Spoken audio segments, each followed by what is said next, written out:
So, ayun, good morning everyone. Welcome back to my video. So, update lang ulit. Pasok na ulit tayo sa trabaho. So, time check 5:45. So, Tuesday nga pala ngayon. Last day na bukas. Day off na naman. So, ayun, bigyan ko lang kayo ng update mamaya ulit pag uwi ko. Ingatan lahat.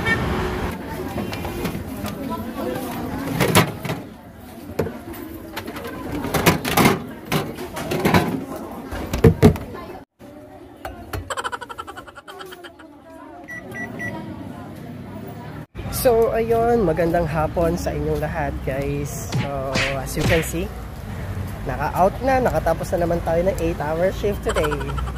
So, ayun, last day na nga pala bukas. So, ito na, day off na naman. Bukod sa day off na naman sa isang araw, payday na rin bukas.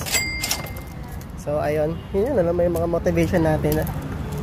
Isa sa mga motivation natin, araw-araw. Siyempre, maliban doon, pamilya, mabigyan sila ng magandang buhay, maging financially stable near in the future. Kaya ayun, napakainit. Takting yan, umulan nga, umiinit naman ng ganito, wala rin. Lalo lang umiinit yung singaw. Peste. So ayun, balikan ko na ulit kay mamaya pag, kaya nung kahapon, pag nakasakay na ako ng jeep o pag nakababa na ako galing sa bahay. So sa mga uuwi din dyan galing trabaho, ingat kayo. So ayan guys, may jeep na.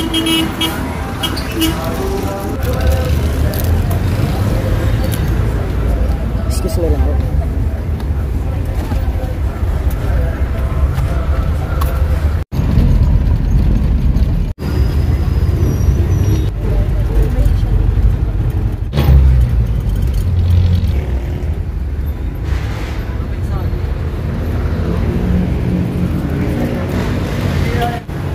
At ayun na nga, nakababa na nga tayo ng jeep guys. Kasi sobrang init, parang pwede ka na makapagprito ng itlog sa kalsado. So ayun, patawid na. So ayun guys, nakatawid na tayo. Lapit na tayo sa bahay.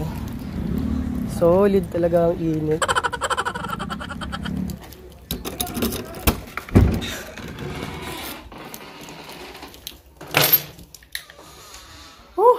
Finally, nakauwi din. So, ayun, magbibihis muna ako guys, magpapahinga ng bagya kasi sobrang init talaga. So, usap ulit tayo mamaya. So, ayun na nga, magandang gabi sa inyong lahat guys. So, ayun, update lang. So, update lang, nakapagluto na nga pala ako ng hapunan namin. Nagluto ko ng fried rice ito guys. Ayan, isang simpleng fried rice lang.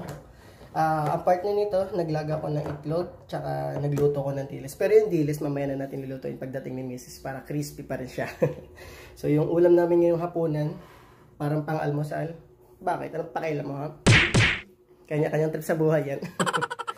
At mamaya-maya nga pala, susundin ko na rin si Mrs. sa labas. Abangan natin siya doon kasi pag pumasok dito sa looban namin medyo madilim. So, ayun, sunduin natin siya mamaya. So, samahan niyo ako hanggang mamaya.